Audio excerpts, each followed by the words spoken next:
Buenas noches. Le damos la bienvenida el día de hoy al doctor Nils Cazón. El doctor es intensivista pediátrico de la ciudad de Tarija, del Hospital San Juan de Dios. Es miembro del grupo de trabajo de transporte pediátrico de SLEPE y miembro del directorio de la Sociedad Latinoamericana de Cuidados Intensivos Pediátricos, es la SIP. El día de hoy, el doctor nos va a actualizar en el tema de fenotipos de sepsis. Bienvenido, doctor, y cuando guste puede empezar. Gracias Raúl, gracias a la Sociedad Cochabambina de Terapia Intensiva Pediátrica y ahí a muchos amigos que veo que están ahí presentes, también un cordial saludo. Y bueno, gracias por la invitación. Eh, ¿Me confirmas, por favor, si se ve bien la pantalla, Raúl? Se ve y se escucha muy bien. Perfecto, buenísimo. Vamos a hablar un poco entonces de lo que son los fenotipos en sepsis. Este tema que es tan importante, sobre todo porque todavía en nuestro país muchos de los chicos lamentablemente siguen falleciendo por sepsis y bueno, se calcula que en el mundo alrededor del casi el 40% de las muertes por sepsis son de niños, así que no, es un dato que todavía alarma más en países en vías de desarrollo como el nuestro, ¿no? No tengo ningún conflicto de intereses, solamente el de trabajar en los comités de sepsis o en el grupo de sepsis de la Sociedad Latinoamericana de Emergencias Pediátricas y colaborar en la red, en muchos estudios también de sepsis que ya se hicieron. Y si Dios permite, este año que viene, junto con el ILAS del Brasil y la Sociedad Latinoamericana de Cuidados Intensivos, estaremos realizando el trabajo más grande de epidemiología de sepsis, no solo de América Latina, sino posiblemente del mundo. Y bueno, nuestro país va a participar. Hay que tomar en cuenta primero un poco la historia de lo que aconteció con el tema de la sepsis, ¿no? Sabemos que en, en la época de los 80, una de las cosas que más impactaba en ese momento era el manejo de la hemodinamia en la sepsis, el saber cómo podía afectar el tema del shock frío, el shock caliente, cómo comenzar a trabajarlo, cómo comenzar a manejar la disfunción miocárdica que producía la sepsis. En la época de los 90 se hablaba más ya de la tormenta de las citoquinas y de todo lo que esto producía y cómo poder controlar esa tormenta de citoquinas que generaba todo ese desbalance en los organismos que estaban pasando por un cuadro de sepsis. En la época de los 2000, al inicio de la década de los 2000, se comenzó a trabajar lo que fueron las terapias dirigidas por metas. Comenzaron a surgir los estudios que hablaban de que debíamos buscar objetivos claros en la resucitación del paciente con shock séptico.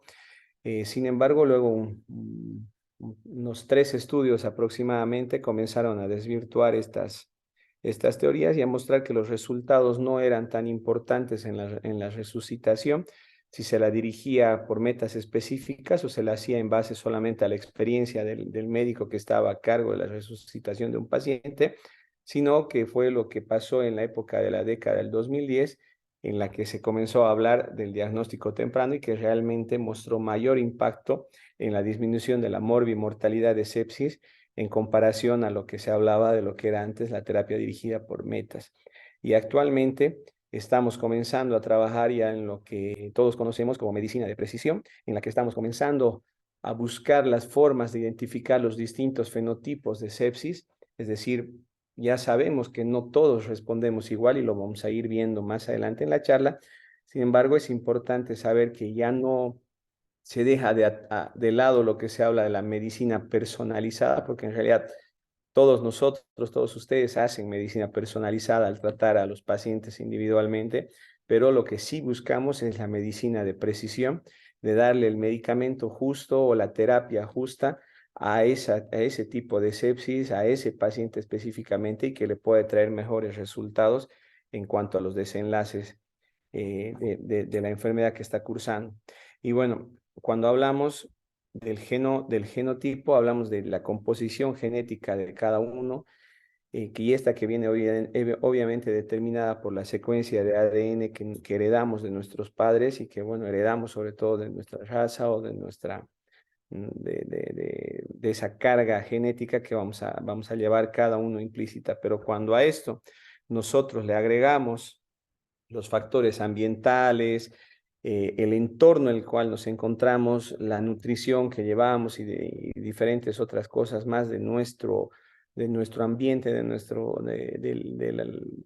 del entorno en el cual nos desarrollamos a diario, hablamos ya de lo que es el fenotipo, que es la manifestación detectable de ese genotipo y que son los rasgos observables y los que nosotros podemos ver objetivamente, pero que tienen esa directa influencia o esa directa determinante que es, como les decía, el entorno, el, la nutrición y todo lo demás. Y ya en la época de los 50, Waddington, cuando no se hablaba todavía, no se sabía nada de las secuencias de ADN ni nada de estas cosas, lo que hace es agarrar huevitos de mosca y los incubaba de manera diferente, unos al aire ambiente y otros les ponía mucho más calor, y él evidenció de que las moscas, dependiendo del ambiente en el cual eran incubadas, tenían diferentes formas en las cuales crecían y en las cuales presentaban además diferentes características, como por ejemplo algunas presentaban las alas más pequeñas, colocadas en regiones más posteriores, otras en regiones más anteriores y muchos más grandes. Y es así que ya en esas épocas se sabía que la forma de responder o la forma de expresar nuestros genes iban a depender de nuestro entorno. Es así que todos ya no se habla solamente de la genómica, sino se habla de la epigenómica, se habla de la transgenómica, de la metabólica, etcétera, que todo esto hace de que los pacientes, eh, una vez que comienzan a expresar ese epigenoma, comienzan a mostrar alteraciones de las histonas, y estas histonas hacen de que la forma de expresarse de los genes puedan tomar o puedan seguir un camino o puedan seguir el otro, y es como lo que mostraba Waddington ya en la época de los 50. Y actualmente, ya en la época de los 2000, Young muestra lo que es la biología de los sistemas y de que los factores de riesgo como la genética y además todo lo que son los factores ambientales asociados a nuestros tejidos, asociados, como les decía, a las ómicas, la genómica, la epigenómica, la transcriptómica, la metabolómica, etcétera, hace de que se creen redes, múltiples redes tisulares, y estas múltiples redes tisulares asociadas a genes centrales o genes periféricos hacen de que la expresión de las diferentes enfermedades evidentemente sea diferente a la en cada una de las personas.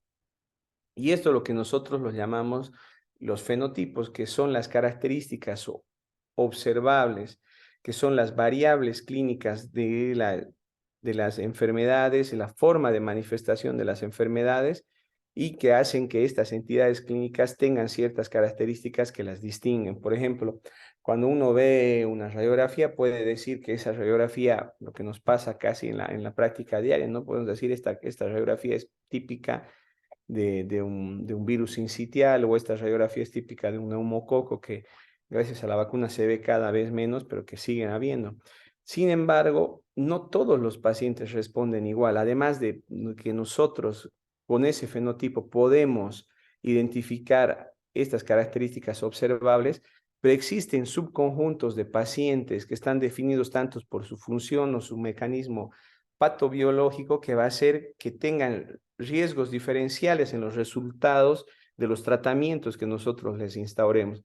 Por eso es que algunas veces nos pasa que decimos, a estos pacientes les poníamos este medicamento y siempre nos iba bien, pero a este chico justo no le está yendo bien con ese tratamiento que usamos siempre, y a eso es lo que nosotros les llamamos los endotipos, que son las características diferenciales de cada uno de los fenotipos que muestran las expresiones genómicas de las diferentes formas de manifestar las enfermedades.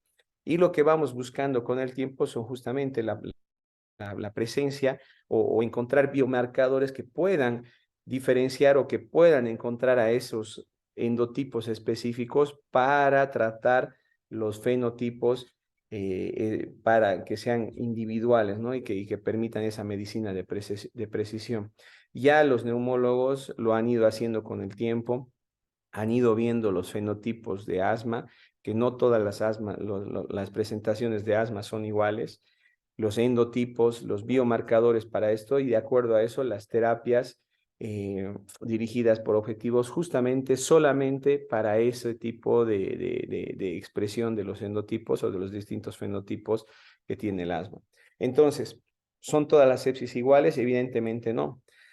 Va a depender de la edad, la comorbilidad que tengan estos pacientes, los gérmenes que se vayan a presentar, las fuentes de infección, el tratamiento y obviamente el entorno. Todo esto hace de que la forma de expresar el ARN mensajero, los metabolitos de cada paciente y la función celular expresen los diferentes fenotipos y pueden ser de que, como les decía, como ya decía Waddington, que los genes tomen un camino o tomen el otro para determinar si ese paciente pueda no tener ninguna manifestación clínica, pueda tener manifestaciones clínicas muy leves o puede incluso terminar en lo que es la muerte del paciente.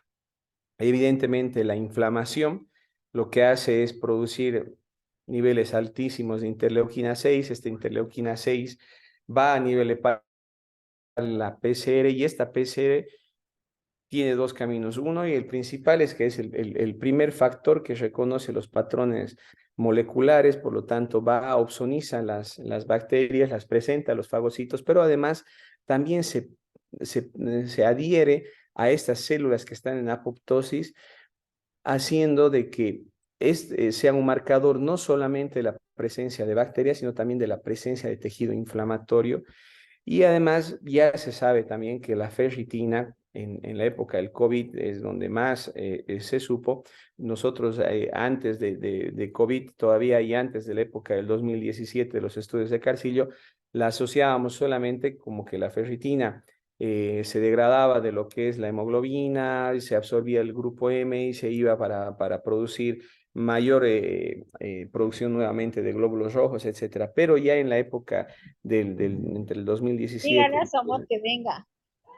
2020, Carcillo mostró que habían algunos receptores como el TOL-R9 que está en la superficie de los macrófagos y que se une a ciertos tipos de virus y estos virus, al unirse a estos receptores, aumentan la producción de esta ferritina, produciendo esas hiperferritinemias que vemos en los pacientes sépticos.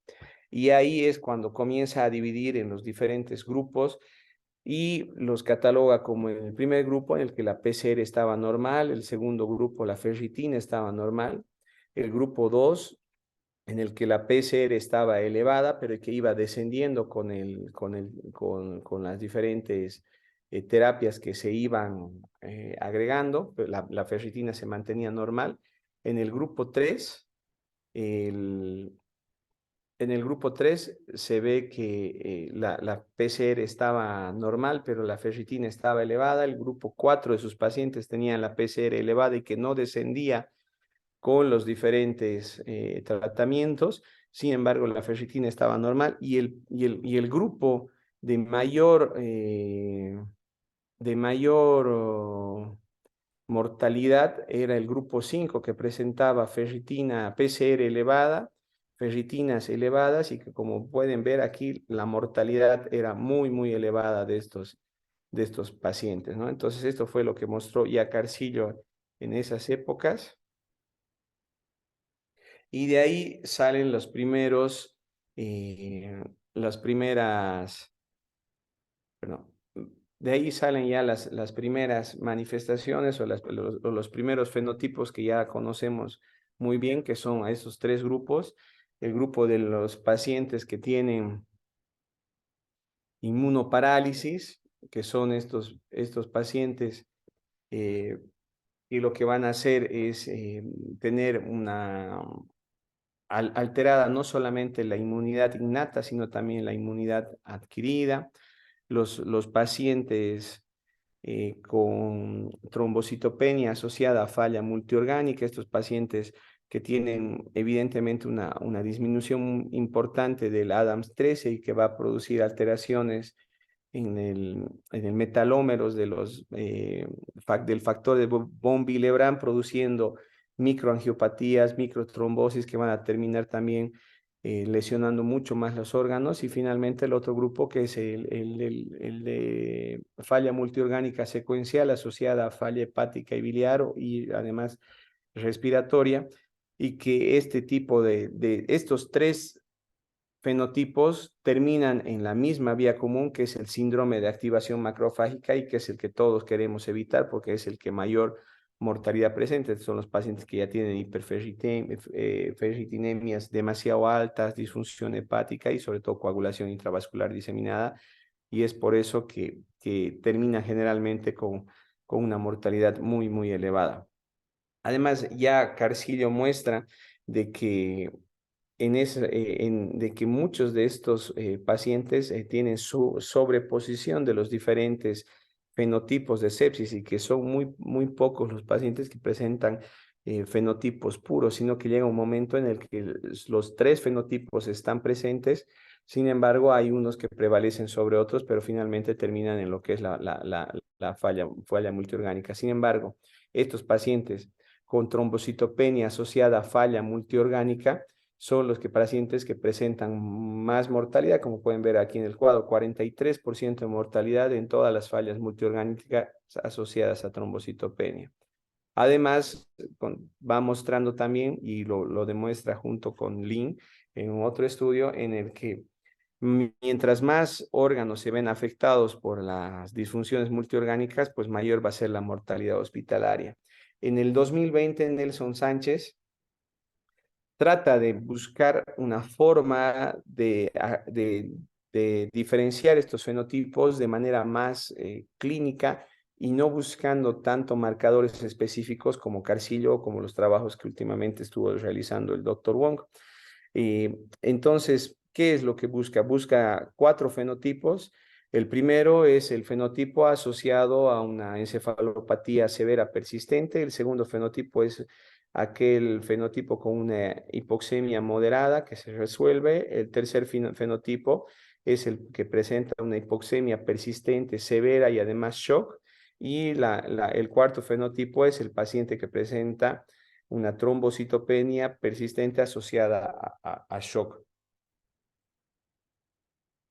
En ese momento, Nelson Sánchez Pinto, ya muestra que los pacientes que presentaban este tipo, el cuarto, que es el de pacientes con trombocitopenia asociada a shock, son los que presentan mayor mortalidad que el resto de los fenotipos. Y el universo que él utiliza son más de 5.000 pacientes, es un trabajo retrospectivo. Sin embargo, es importante porque nos ayuda, como les decía, a diagnosticar, o por lo menos a ver el perfil fenotípico de los pacientes solamente en base a los elementos clínicos y no a elementos tan específicos como los que usaba Carcilla. Ahora, existen otros grupos que han ido tratando de mostrar también diferentes tipos de fenotipos y tratando de catalogarlos de acuerdo a las características que ellos encontraban. Hace un par de años, Yejía mostraba a aquellos pacientes que los clasifica en 4 grupos: a los pacientes con hipertermia y con resolución rápida, a los pacientes hipertérmicos pero además con resolución lenta de esa hipertermia, pacientes normotérmicos y pacientes hipotérmicos. Y en ese estudio, Yejía muestra que los pacientes hipotérmicos tenían mayores probabilidades de fallecer que el resto de los otros grupos o los otros tipos los otros fenotipos que él describe. Seymour en el año también 2021, pero este es un trabajo en adultos. Sin embargo, se está tratando de extrapolar a los niños. Bueno, muestra que 4 tipos: el fenotipo alfa, que con el uso de un solo vasopresor; el fenotipo beta, con enfermedades crónicas y disfunción renal; el fenotipo gamma, con inflamación y disfunción pulmonar; y el fenotipo delta, con disfunción hepática y shock séptico. El trabajo que lo hicimos junto con Raúl y con otros colegas, mostramos 37 pacientes con shock séptico, de los cuales 19, más del 50% presentaban falla multiorgánica con una mortalidad del 40%. Pacientes que presentaban trombocitopenia asociada a falla multiorgánica estaban en el 24,3%, inmunoparálisis el 18,9%, y evidentemente estos grupos, los de trombocitopenia e inmunoparálisis, presentaban mayor mortalidad, pero además lo que hace es también comenzar a mostrar, muestra también esta superposición que puede haber de los diferentes fenotipos de sepsis. Ahora, ¿cuál es la utilidad que se le puede dar? Utilizando la descripción clásica de Carcillo, existen algunas alternativas. Por ejemplo, en los pacientes que tienen trombocitopenia asociada a falla multiorgánica, la alternativa evidentemente es el recambio plasmático, que no es tan fácil acceder en nuestras terapias. Sin embargo, es una de las opciones. Y bueno, el eculizumab, que tampoco lo podemos tener, pero sí, si existe la posibilidad de recambio plasmático, es una gran alternativa para estos pacientes. Los pacientes con inmunoparálisis se beneficiarían aparentemente de lo que es el uso de las colonias, de los factores estimulantes de colonias de granulocitos. Sin embargo, no han mostrado una gran diferencia de sobrevida, y el costo de la droga, del medicamento, es demasiado alto como para el poco nivel o la poca diferencia en cuanto a sobrevida que realiza esta terapia. Y la falla multiorgánica secuencial, que puede beneficiarse el uso del rituximab, del interferón alfa, de la inmunoglobulina, y bueno, de un protocolo de linfohistiocytosis hemofagocítica, que también puede instaurarse y que puede tener ciertos beneficios. Todos estos, como les decía, en lo que terminan es el síndrome de activación macrofágica. Actualmente se está en el protocolo MODS, está siendo instaurados los tratamientos antiinflamatorios, pero sobre todo de tratamiento de lo que es la inmunoparálisis. Y al momento se está viendo de que sí puede ser una de las posibilidades de tener resultados prometedores. Sin embargo, es todavía, como les digo, está en proceso este estudio. Finalmente, ¿qué es lo que tenemos que saber? El reconocimiento de los diferentes fenotipos en sepsis nos puede ayudar a dirigir las estrategias terapéuticas apropiadas para cada fenotipo, pero como les digo, todavía nos falta muchísimo para poder llevar estas investigaciones al pie de la cama. La aplicación clínica va a depender justamente de la identificación oportuna de estos pacientes, pero estamos todavía a la espera de las investigaciones que vayan surgiendo. El trabajo que más se acerca a la realidad es el trabajo de Nelson Sánchez Pinto. Sin embargo, falta todavía la validación. Ahora ahí viene justamente la duda y la pregunta de si se va a esperar la validación para poder llevar estos trabajos o poder aplicarlos a la práctica diaria, como el uso, les decía, del eculizumab, el recambio plasmático, en la anakinra, en el síndrome de activación macrofágica. Y ahí viene la reflexión del uso, por ejemplo, de la hidrocortisona, porque estos estudios comienzan recién a instaurar y a ver la efectividad con evidencia del uso de la hidrocortisona. Sin embargo, la hidrocortisona se la viene utilizando hace más de 20 años atrás. Ya es un tratamiento que se ha popularizado y que se ha generalizado en el tema del manejo del shock séptico. Sin embargo, recién se está buscando esa evidencia que pueda certificar o que pueda consolidar el uso de la hidrocortisona. Han tenido que pasar 20 años. Entonces ahí viene el tema de las demás terapias y de las demás cosas que se pueden hacer cuando uno identifica los diferentes fenotipos de sepsis. Estamos recién comenzando a armar este rompecabezas, recién estamos comenzando a ver un poco más allá de lo evidente, como decía los Thundercats. Así que bueno, estamos recién armando y recién construyendo el conocimiento que necesitamos para manejar un poco mejor a los pacientes sépticos.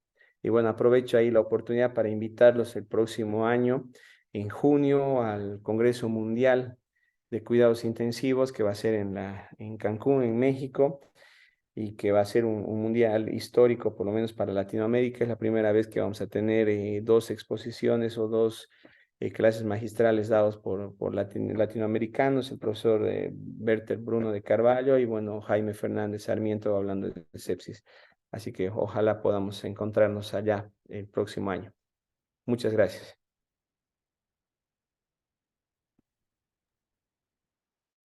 Muchas gracias.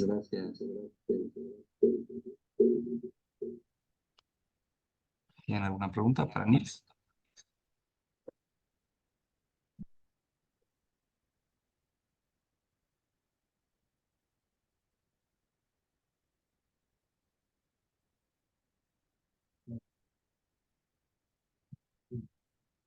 ¿No hay preguntas?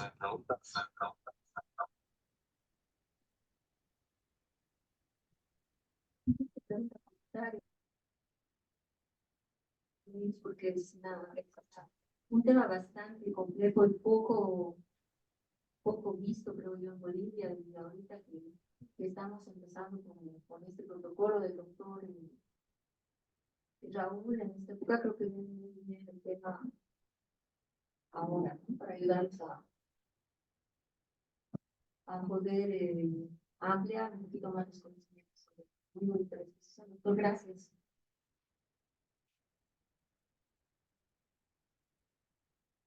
No, las gracias a ustedes por quedarse, por estar presentes y bueno, espero, como les digo, volvernos a encontrar y tenemos que participar en más estudios como Bolivia para mostrar un poco más la realidad, la epidemiología que nosotros tenemos. Y ya hemos participado en varios estudios internacionales, ya se está visibilizando a Bolivia y bueno, esta es una oportunidad grande la que viene el próximo año y ahora Raúl también está liderando un nuevo estudio de sepsis y de fenotipos en Bolivia, así que ojalá más unidades puedan participar. Bueno, Nils, creo que no hay más preguntas. Estamos muy agradecidos por el tiempo que nos has destinado y te mandamos un saludo muy fraterno desde Cochabamba.